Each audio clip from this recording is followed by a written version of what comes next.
अस्सलाम वालेकुम दोस्तों की हाल है जनाब ठीक हो उम्मीद है कि सारे दोस्त जनाब खैरियत दे नाल होसन ते मैं तुहाडा दोस्त हैदर अली ते तुसी देखदे पे हो साडा YouTube channel Haider Ali animal TV. अगर तुसी जनाब साडे चैनल ते नवे हो तो मोस्ट वेलकम जनाब साडे चैनल नु सब्सक्राइब करो। आज दी वीडियो जनाब बड़ी ही बेहतरीन ते बड़ी ही लाजवाब होने वाली है। स्क्रीन पे तुसी देख रहे हो जनाब किसी तारीफ के मुहताज नहीं है जनाब। तुसी पहले भी जानते हो जनाब हाजी शौकत डोगर साहब जनाब जिन्होंने जनाब मझां की दुनिया के इनकलाब लिया तो जनाब सब तो पहले 31 लाख की मझ सेल की।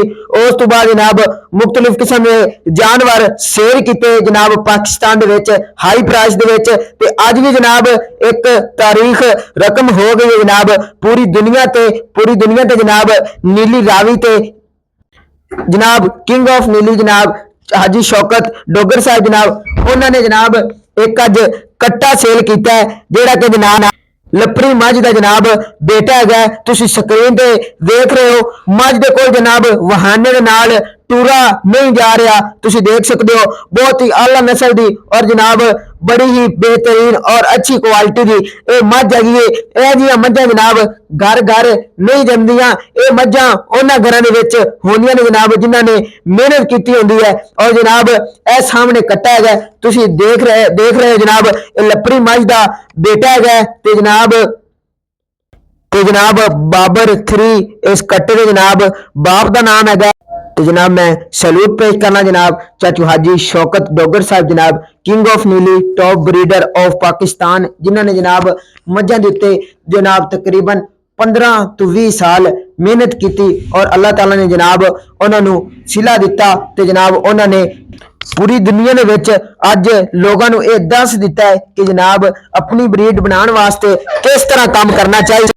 और इस तो इलावा जनाब लोगों को प्रैक्टिकली अपनी ब्रीड बना के जनाब दिखा दी है और पूरी दुनिया के विच जनाब इनकलाब लै आंदा है।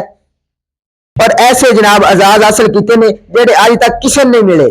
बाकी जनाब प्यार मुहब्बत वाली सारिया गल्लां जनाब तुसी चाचू हाजी शौकत डोगर साहब जनाब उन्होंने जुबानी सुन लो जनाब।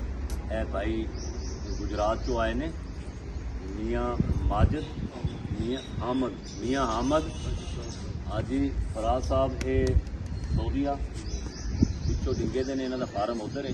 ते ए लपरी वाला बच्चा ते बाबर 3 वाला ए लिया ने बच्चा। ते दसो भाई ना कोई जगह पता दसो। ये डिंगा शहर नाल पिंड गराठियां उत्थे फार्म है तो उत्थे वास्ते लैके जा रहे हैं। लिया किन्ने दा? 17 लाख। ठीक हो गया हाजी साहब। सर आरफ साई साहब सर वो चलो बहाना तो सानू उंज मिल गया PDF बारे बई वो असीं क्या सलाम कर लिया बच्चा दिखा दे भी ए बच्चा लपरी वाला। उम्मीद है कि जनाब तुहानू मेरी आज की वीडियो पसंद आई होगी। अगली वीडियो देखने वास्ते जनाब तुसीं मेरे चैनल को सबसक्राइब कर लेने ते बैल आइकन के बटन जरूर प्रेस कर लेने ताकि जनाब ये जो इंटरेस्टिंग वीडियो तुहाडे तक पहुंची रहे और जनाब तुसीं देखते रहो।